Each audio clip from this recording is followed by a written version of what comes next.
de Gilles Baudry. Verbe éternel, au cœur brûlant de notre temps, nous t'attendons. Le ciel surgisse à fleur de terre. Dieu tout-puissant dans la faiblesse d'un enfant, viens te blottir dans le cœur de chacun comme le plus petit de tous.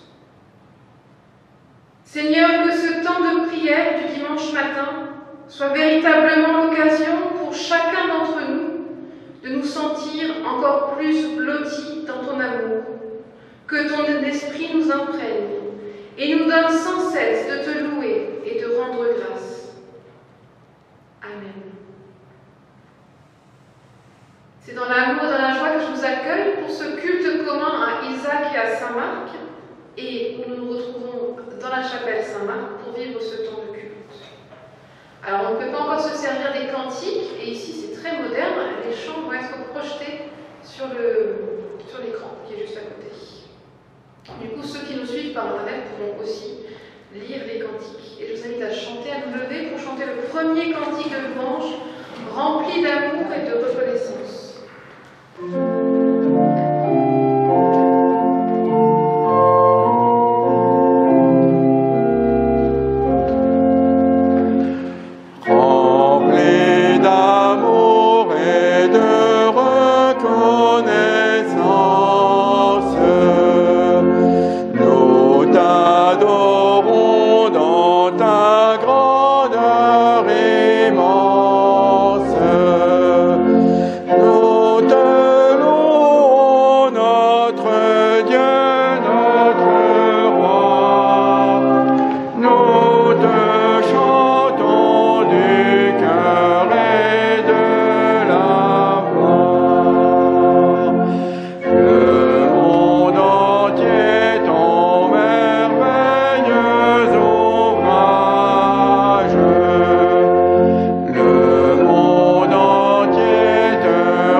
Nous louons notre Dieu avec le psaume d'aujourd'hui, qui est le psaume 146. Loue l'Éternel, mon âme. Je louerai l'Éternel tant que je vivrai. Je célébrerai mon Dieu tant que j'existerai. Ne placez pas votre confiance dans les grands, dans les êtres humains qui sont incapables de sauver. Leur souffle s'en va. Ils retournent à la terre, et leur projet meurt avec eux. Heureux celui qui a pour secours le Dieu de Jacob, qui met son espoir en l'Éternel, son Dieu. Il a fait le ciel et la terre, la mer et tout ce qui s'y trouve. Il protège éternellement la vérité. Il fait droit aux opprimés, il donne du pain aux affamés. L'Éternel délivre les L'Éternel ouvre les yeux des aveugles, l'Éternel redresse ceux qui sont courbés, l'Éternel aime les justes. L'Éternel protège les étrangers, il soutient l'orphelin et la veuve, mais il fait dévier la voie des méchants. L'Éternel règne éternellement, il est ton Dieu de génération en génération. Louez l'Éternel. Amen. Et je vous invite à louer toujours notre Dieu avec le chant de Thésée, la ténèbre n'est point ténèbres, on va le chanter 2 fois.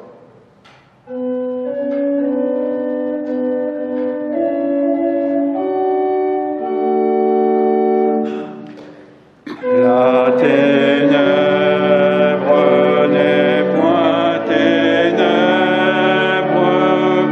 devant toi, la nuit comme le jour est lumière. La ténèbre n'est point ténèbre devant toi, la nuit comme le jour est lumière.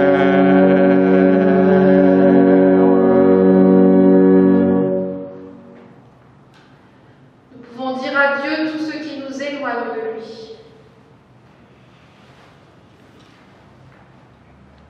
Je voudrais, mon Dieu, tenir les ficelles de ma vie, être maître des événements, conquérir mon propre destin, gagner mon salut à la sueur de mon front et de ma pensée. Mais alors je te prie, sauve-moi de moi-même, ouvre-moi à toi.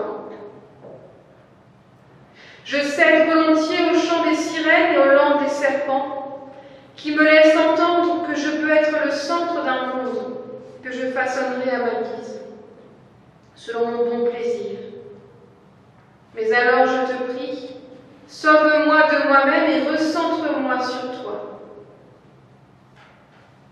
Je me laisse tenter par l'idée qu'être libre, c'est décider soi-même, dicter sa propre loi, ne tenir compte que de soi, penser avec satisfaction, n'avoir besoin de personne. Mais alors je te prie, sauve-moi de moi-même et rends-moi libre en toi. Amen.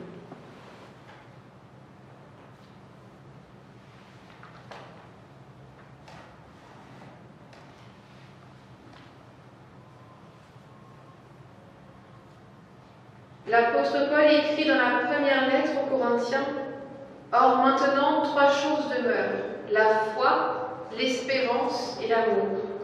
Mais c'est l'amour qui en est le plus grand. Chers frères et sœurs en Christ, dans nos moments de doute, il est bon de nous rappeler que nous sommes aimés de Dieu, malgré nos incompréhensions, nos failles, nos révoltes. Être conscient de cet amour nous permet d'avoir un regard neuf sur nous-mêmes, sur notre prochain. Toutes nos relations avec les autres en sont transformées, tout ce que nous entreprenons également. Par cet amour, nous sommes les enfants de Dieu. Alors soyons pleins d'assurance, soyons pleins de confiance. Un autre demain s'ouvre à nous par la grâce de Dieu. Je vous invite à chanter notre reconnaissance. C'est vers toi que je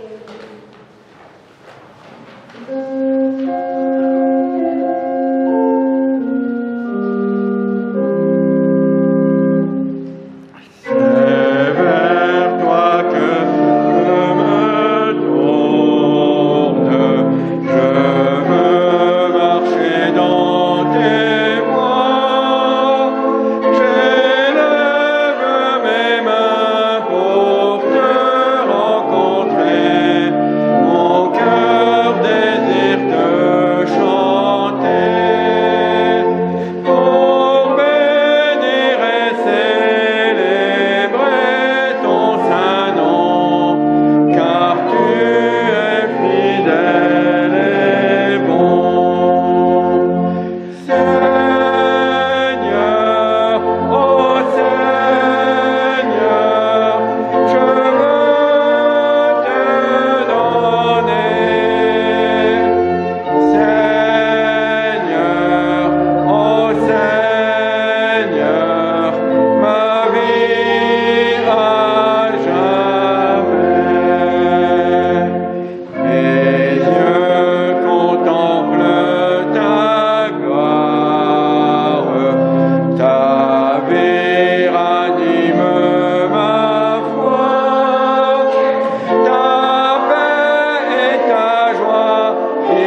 Nous demandons à Dieu de nous donner sa parole avec la fin du psaume 119.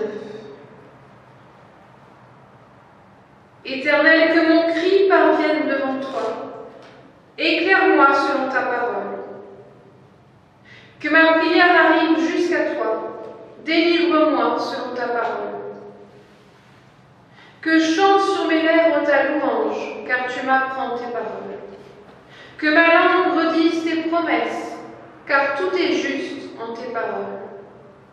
Que ta main vienne à mon aide, car j'ai choisi tes paroles. J'ai le désir de ton salut, Seigneur. Ta parole fait mon plaisir. Que je vive et que mon âme te bénisse. Que tes paroles me soient en aide. Je m'égare, brebis perdue. Viens chercher ton serviteur. Je n'oublie pas tes paroles. Amen. Et nous écoutons les deux premières lectures.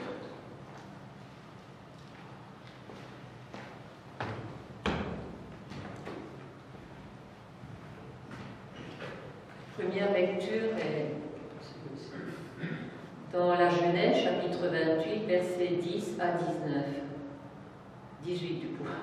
Jacob quitta Beersheba pour se rendre à Charan. Il s'installa pour la nuit, là où le coucher du soleil l'avait surpris. Il prit une pierre pour la mettre sous sa tête et se coucha dans ce lieu. Il fit un rêve. Une échelle était dressée sur la terre et son sommet atteignait les cieux. Des anges de Dieu y montaient et y descendaient. Le Seigneur se tenait devant elle et disait à Jacob: « Je suis le Seigneur, le Dieu de ton grand-père Abraham et le Dieu d'Isaac.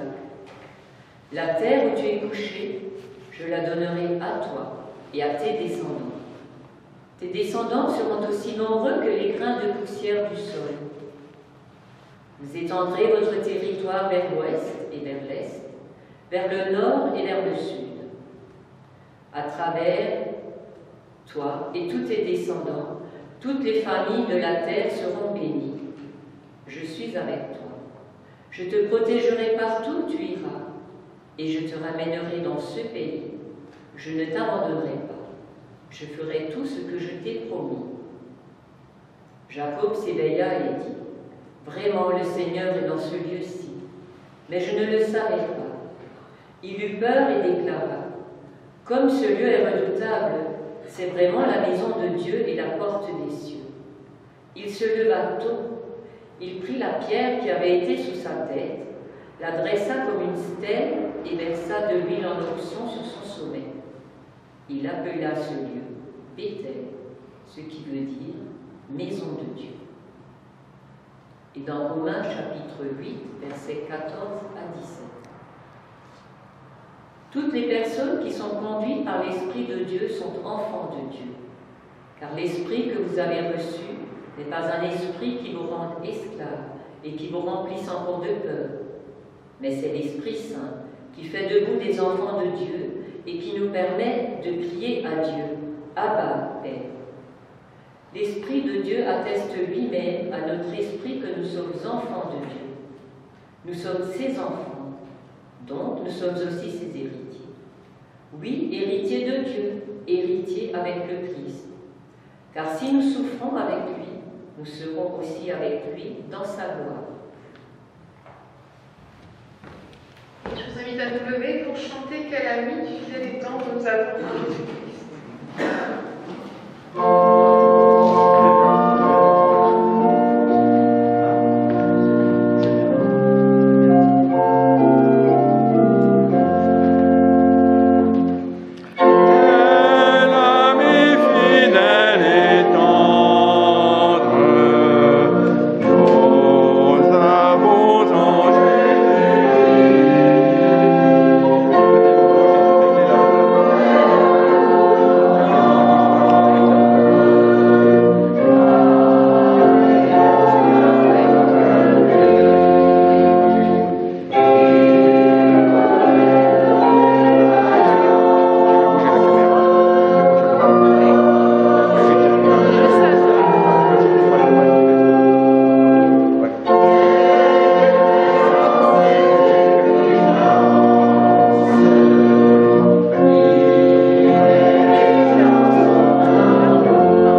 sur son secours.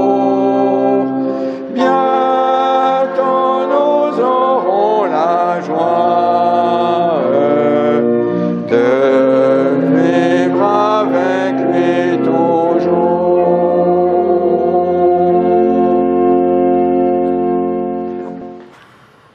Donc le texte de prédication qui nous est proposé pour ce dimanche se trouve dans l'évangile de Luc au chapitre 19. Il s'agit de l'histoire bien connue du petit Zachée. Jésus entra dans Jéricho et passa par la ville. Un nommé Zachée, qui était chef des collecteurs des taxes et qui était riche, cherchait à voir qui était Jésus. Mais à cause de la foule, il ne pouvait pas le voir, car il était de petite taille. Il courut en avant, et il monta sur un sycomore pour le voir, parce qu'il devait passer par là. Lorsque Jésus fut arrivé à cet endroit, il leva les yeux et lui dit : « Zachée, descends vite, il faut que je demeure aujourd'hui chez toi. » Tout joyeux, Zachée descendit vite pour le recevoir. En voyant cela, tous maugréèrent, se disant « Il est allé loger chez un pécheur. » Mais Zachée, debout, dit au Seigneur : « Seigneur, je donne aux pauvres la moitié de mes biens. Et si j'ai extorqué quoi que ce soit à quelqu'un, je lui rendrai le quadruple. » Jésus lui dit : « Aujourd'hui le salut est venu pour toi, pour cette maison, parce que lui aussi est un fils d'Abraham. Car le Fils de l'homme est venu chercher et sauver ceux qui étaient perdus. »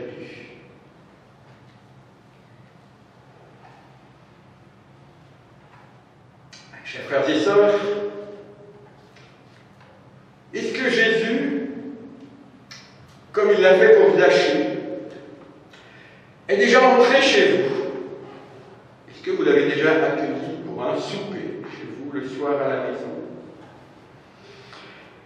En apparence, si vous êtes ici ce matin, si nous sommes ici ce matin, nous pourrions nous dire oui, bien sûr, d'une manière ou d'une autre, tous rassemblés pour un culte, nous considérons la personne, la pensée de Jésus comme importante. Et c'est pour cela que nous venons ici.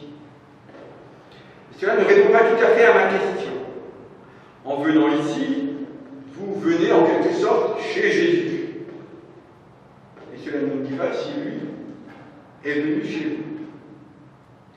Pour comprendre ce que je dis, regardez la foule à Jéricho. Ils sont tous venus pour voir Jésus, attirés probablement par sa réputation. On le disait, bon orateur, un homme plein de sagesse, un guérisseur peut-être, ou juste parce que c'était la personnalité qui, à ce moment-là, faisait le buzz dans la région d'Israël. Et pourquoi Jésus va-t-il choisir d'entrer chez Zachée, celui qui était probablement le moins religieux de tous ceux dans la foule? Pourquoi aller chez celui qui était haï de tous, celui, nous le savons, qui pactisait avec l'ennemi romain, qui avait construit sa richesse sur le dos des autres? Parce qu'alors, être collecteur d'impôts, ce n'était pas un travail de fonctionnaire, c'était plutôt à comparer comme une auto-entreprise, comme un chauffeur de taxi par exemple, qui avait une licence très chère à acheter, qui lui donnait l'autorisation ensuite d'aller prélever des impôts. Celui qui achetait cette licence s'engageait alors à verser une certaine somme à l'État romain, et s'il arrivait à en obtenir plus, cela constituait son propre revenu. C'est le fonctionnement aujourd'hui des sociétés de recouvrement.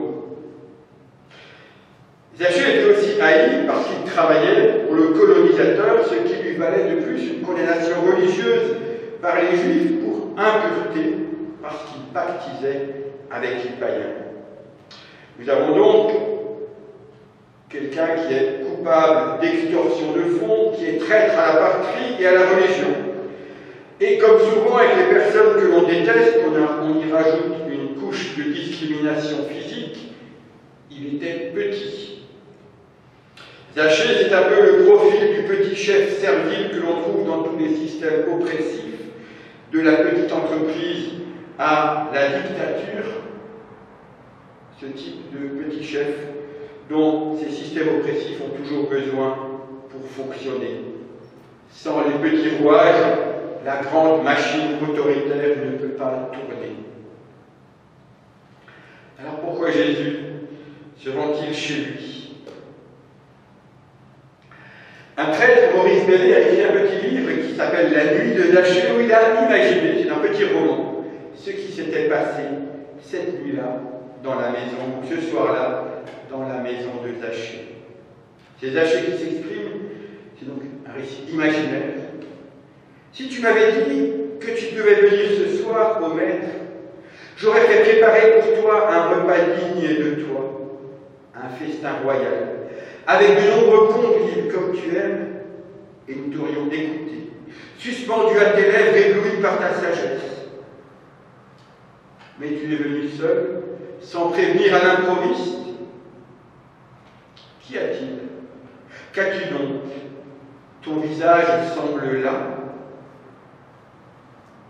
Oh, comme je comprends que tu sois fatigué, fatigué des foules, fatigué de tes disciples, fatigué de tout.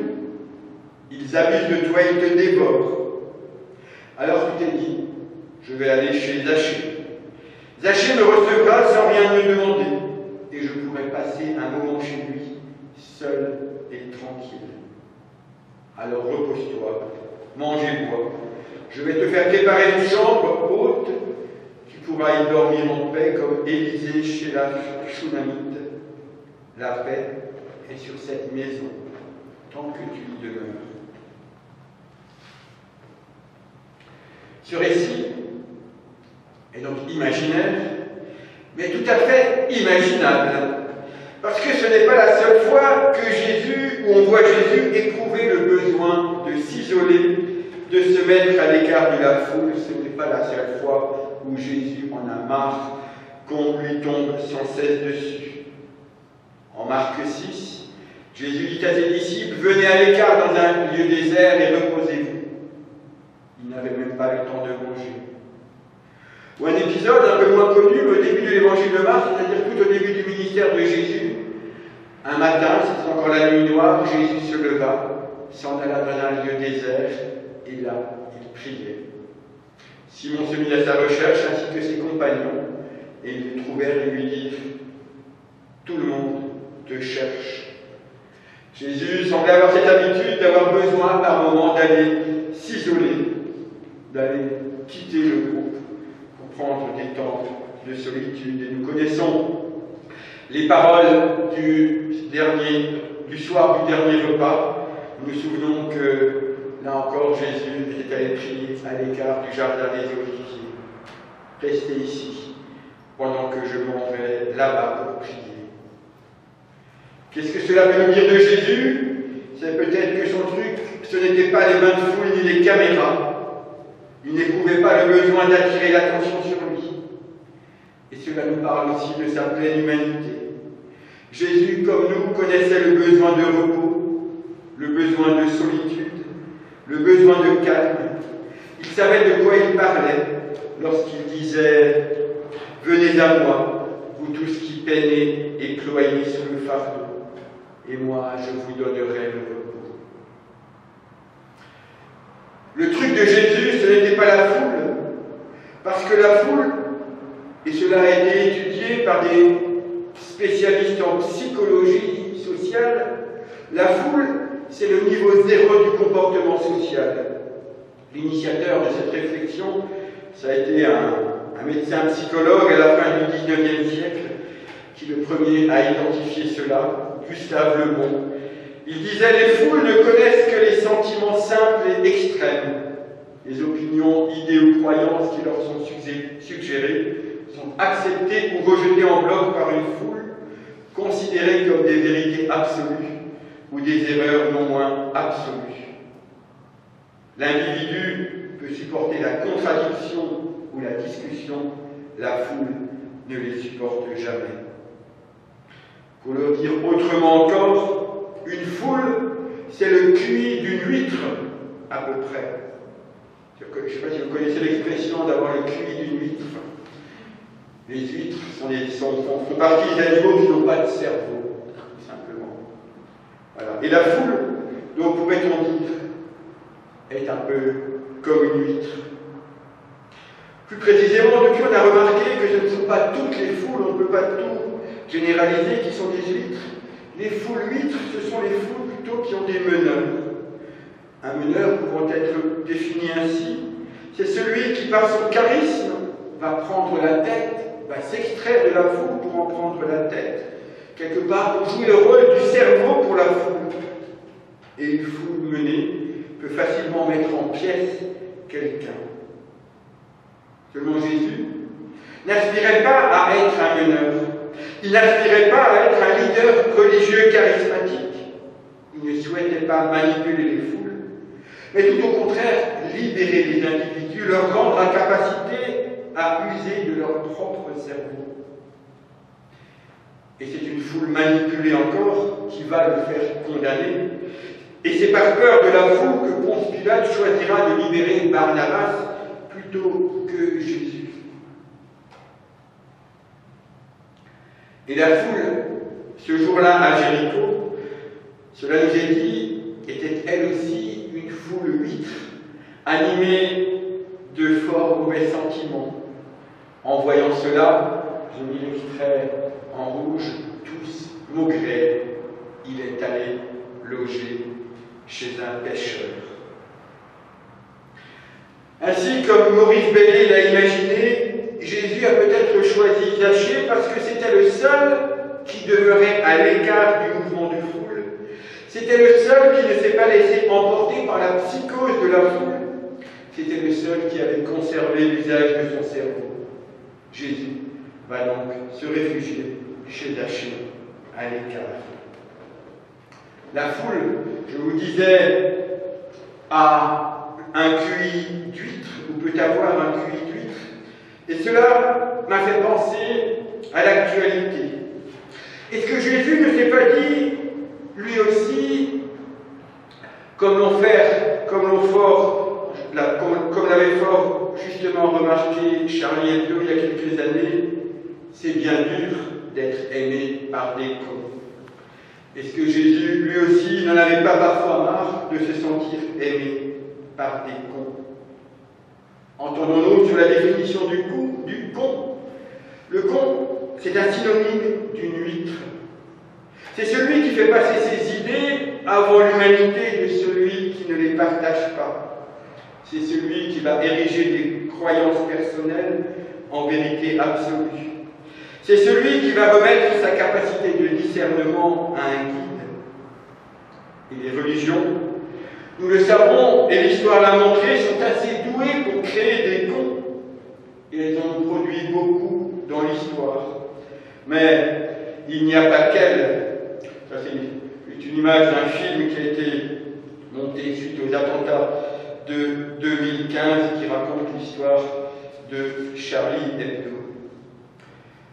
Toutes les idées peuvent devenir des conneries lorsqu'elles s'érigent en vérité absolue. Que ce soit en matière politique, comme en matière médicale, comme nous en voyons fleurir beaucoup depuis quelques mois.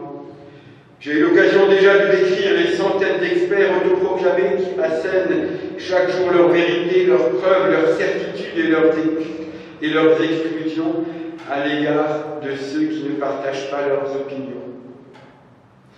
Et de ce point de vue, Charlie Hebdo, comme tous les humoristes, ont un rôle utile de révélateur. Parce qu'une des caractéristiques des cons, c'est qu'ils sont très susceptibles et qu'ils manquent singulièrement d'humour.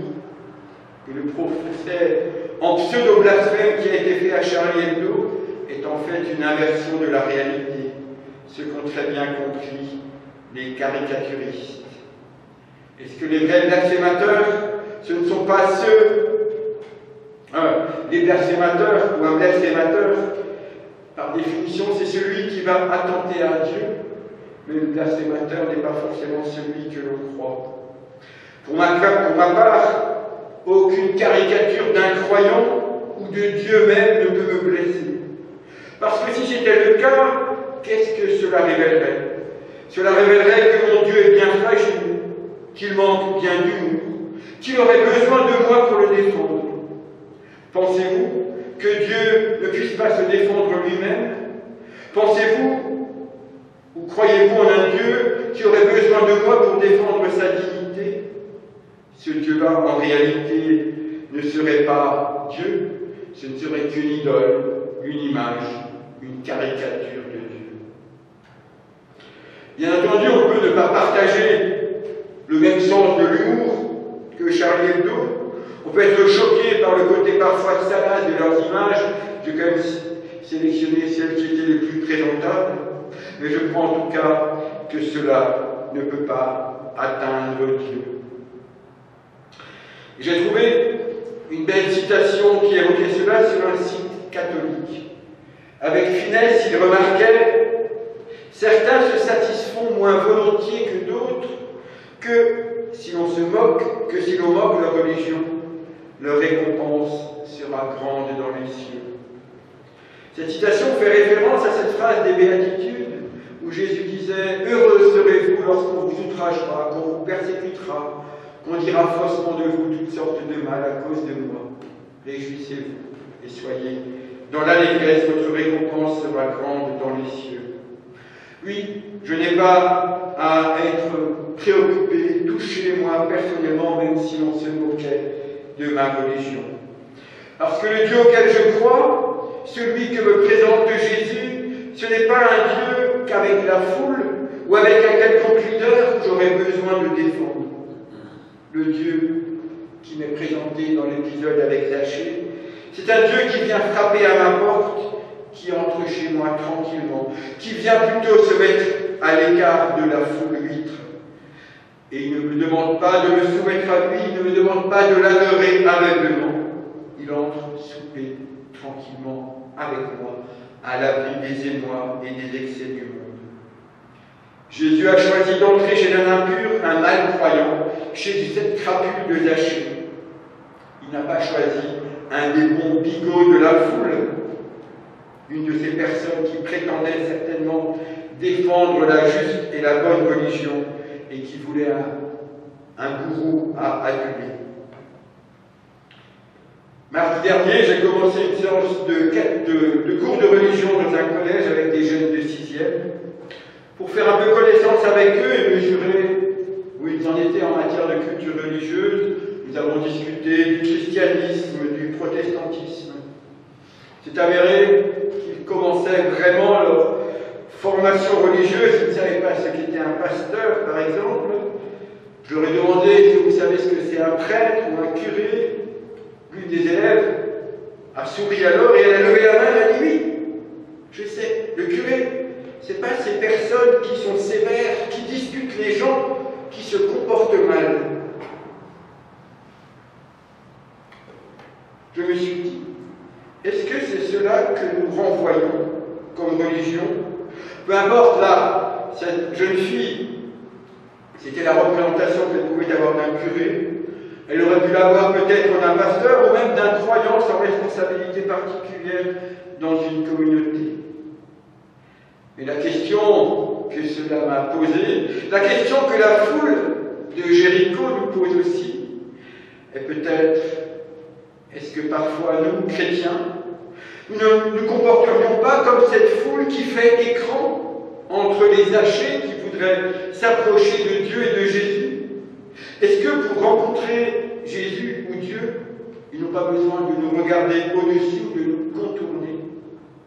Sommes-nous une foule sûre de notre religion, sur la défensive lorsque nous parlons de Dieu, en excluant ceux qui ne sont pas assez conformes, ceux qui ne respectent pas les codes religieux?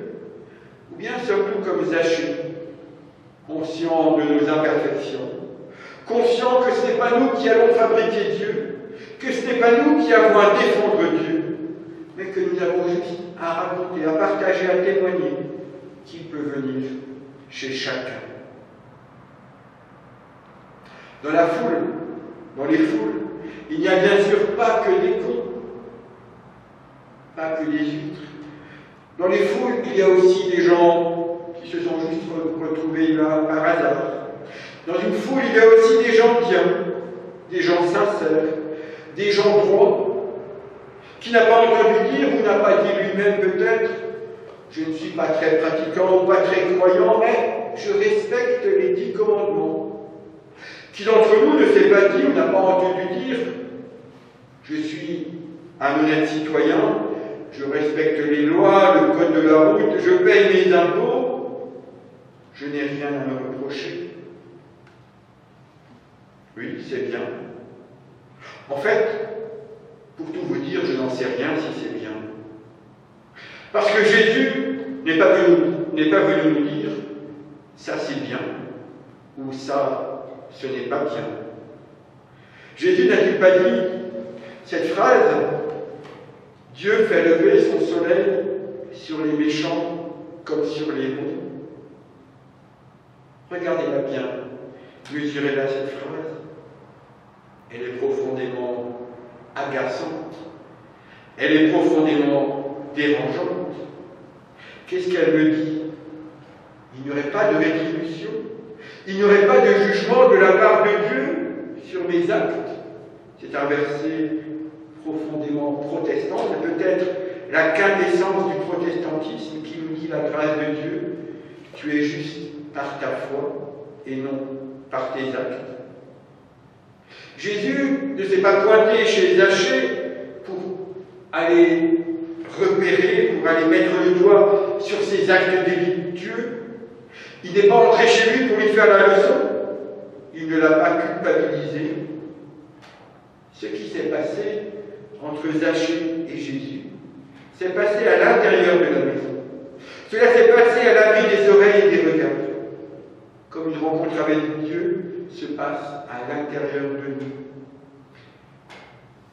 Tout ce qu'on voit, tout ce qui nous est dit, c'est que cette rencontre intime, par contre, va provoquer un changement radical. Zachée va décider de donner la moitié de son argent aux pauvres. Nous disait le texte, c'est bien, peut-être. Mais plus intéressant encore, il va dire, si j'ai extorqué quoi que ce soit à quelqu'un, je vais lui rendre le quadruple.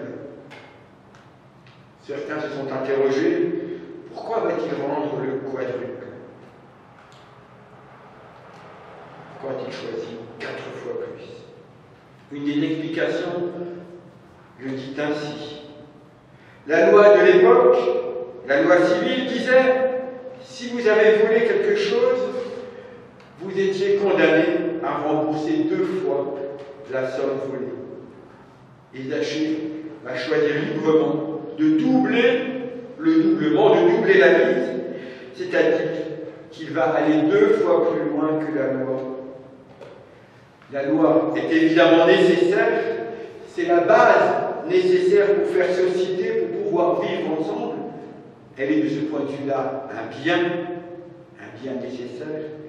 Mais le respect de la loi, ce n'est pas l'évangile encore. La loi seule ne suffit pas pour celui qui va rencontrer Jésus, pour celui qui se dit chrétien.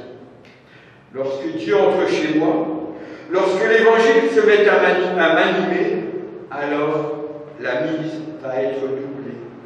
La loi va être doublée. Et en plus, cela se fait pour Zachée joyeusement. Nous pourrions illustrer cela par nos comptabilités paroissiales.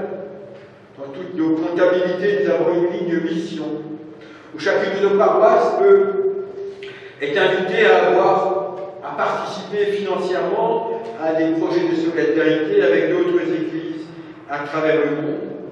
L'Église nous propose un chiffre de contribution, mais elle nous laisse la possibilité d'aller moins loin, de suivre juste la loi, le chiffre proposé, ou d'aller plus loin.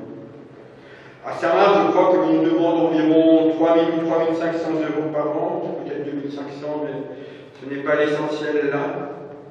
Nous sommes de bons citoyens à Saint-Marc, nous versons ce qui nous est demandé à l'euro près. Il existe quelques paroisses en Alsace elles sont peu nombreuses, qui choisissent de donner librement plus. Et je crois qu'elles le font joyeusement. Cela peut simplement nous interroger. L'Évangile, donc, est pour terminer, ce que nous pourrions retenir. L'Évangile va 2 fois plus loin que la loi. Nous pourrions donc dire que l'Évangile est le double joyeux du bien. Et cela, Jésus nous l'a bien dit dans une autre de ses paroles, où on voit qu'à chaque fois, sa manière d'envisager l'existence est bien dans le doublement. Si on te gifle sous la joue droite, on va doubler la baffe, tandis l'autre pour en prendre peut-être une seconde. Si quelqu'un veut te faire un procès pour prendre ta chemise, laisse-lui aussi ton manteau. Si quelqu'un t'oblige à faire 1000 pas, fais-en 2000 avec lui. Cela peut peut-être sembler compliqué, ensuite capable, n'est-ce pas trop exigeant? Je ne crois pas. Je crois que cela se fait tout seul. Il suffit d'ouvrir la porte à celui qui frappe. Amen.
Je vous invite à vous lever pour que nous confessions notre foi ensemble avec une expression contemporaine de la foi. Et si vous êtes en accord avec celle-ci, je vous inviterai à dire l'Amen final. Je veux vivre à plein et ma foi en quelqu'un me fait prendre toute la dimension de ma vie. Quelqu'un m'a appelé, un Dieu, un Père, maître d'une création merveilleuse. Il m'a créé. Il m'a rempli d'un goût de vivre, d'une capacité d'être et de donner. Son Fils Jésus, par sa vie, par sa mort, par sa résurrection, m'entraîne à sa suite dans le chemin de la vraie vie. L'Esprit, un esprit d'amour et de paix, vient vivifier et transformer mon cheminement de vie. Je lui fais confiance. Aujourd'hui, il y a parmi nous quelqu'un, dans l'Église en marche, dans l'unité des chrétiens, dans le royaume déjà là mais toujours à venir. Je crois que je suis engagée dans une vie pleine de risques et de promesses, pleine d'obstacles et de promesses, pleine de mort et de vie. Je veux vivre à plein. Je crois que je ne serai pas déçue parce que toi, Seigneur, tu seras toujours là pour l'éternité. Amen. Amen. Alors, si vous le pouvez, on reste debout pour prier les uns pour les autres.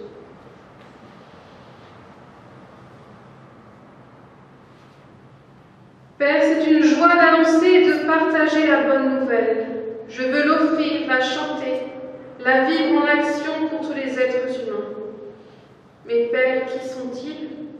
Souvent, je ne connais pas leur nom et je ne sais plus pour qui je chante, pour qui j'agis, pour qui je communique.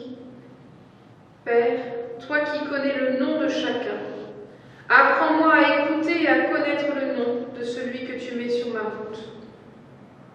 Ce sont ces paroles, ces témoignages, les récits de sa vie qui ouvriront un espace au dialogue et une parole qui vient de toi. Apprendre à l'amour. Et je vous invite maintenant à prier aussi, grâce à des paroles un peu plus libres, pour toute notre dynamique mulhousienne, pour tout le projet de nos 6 paroisses réunies ensemble, pour cette nouvelle année qui s'annonce.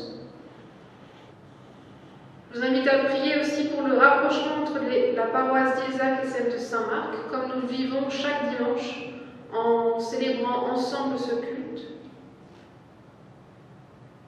Nous prions aussi pour toutes les rencontres enfants qui réunissent tous les enfants de ces 6 paroisses, qu'elles soient bénéfiques pour chacun de ces enfants, qu'elles lui apprennent toujours plus la parole de Dieu, et puis qu'elles soient un moment de partage entre Dieu et ses enfants. Seigneur, nous te remettons aussi tous les catéchumènes, ceux qui commencent et ceux qui terminent leur année, par la confirmation qui arrive un peu plus tard. Fais qu'ils se sentent eux aussi pleinement aimés de Dieu. Seigneur, nous te remettons toutes nos études bibliques, l'étude biblique de Saint Marc et d'Isaac, celle du bibliologue, celle de vie et émotion et de toutes celles de la dynamique mulhousienne. Seigneur, que ton esprit nous inspire toujours plus de découvrir ta parole et d'en être nourris. Et Seigneur, nous avons aussi une pensée pour toutes celles, tous ceux qui n'ont pas pu nous rejoindre ce matin, parce qu'ils sont malades, parce qu'ils ont été hospitalisés, parce qu'ils ne peuvent plus se déplacer. Nous pouvons dire leur nom dans le secret de notre cœur.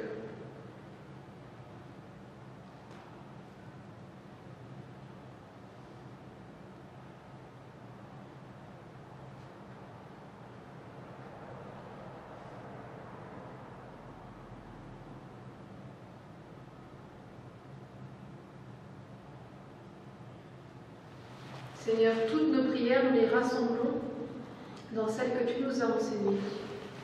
Notre Père, qui es aux cieux, que ton nom soit sanctifié, que ton règne vienne, que ta volonté soit faite sur la terre comme au ciel. Donne-nous aujourd'hui notre pain de ce jour. Pardonne-nous nos offenses, comme nous pardonnons aussi à ceux qui nous ont offensés. Et ne nous laisse pas entrer en tentation, mais délivre-nous du mal, car c'est à toi qu'appartiennent le règne, la puissance et la gloire pour les siècles des siècles. Amen. Et je vous invite à chanter « Seigneur, tu cherches tes enfants ».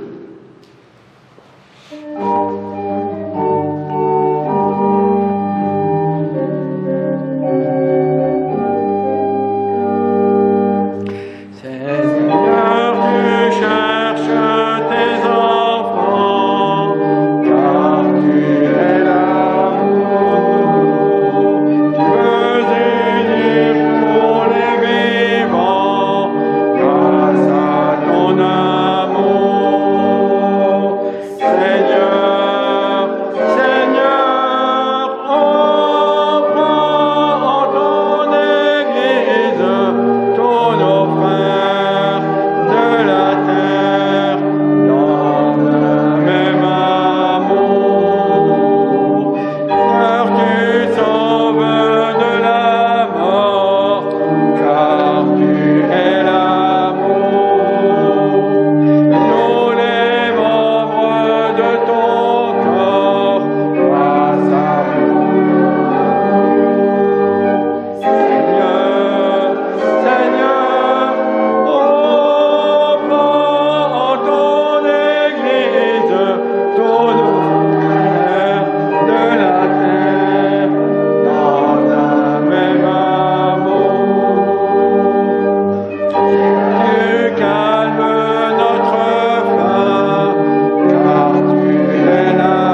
maintenant le moment des annonces. Je compte aussi sur vous.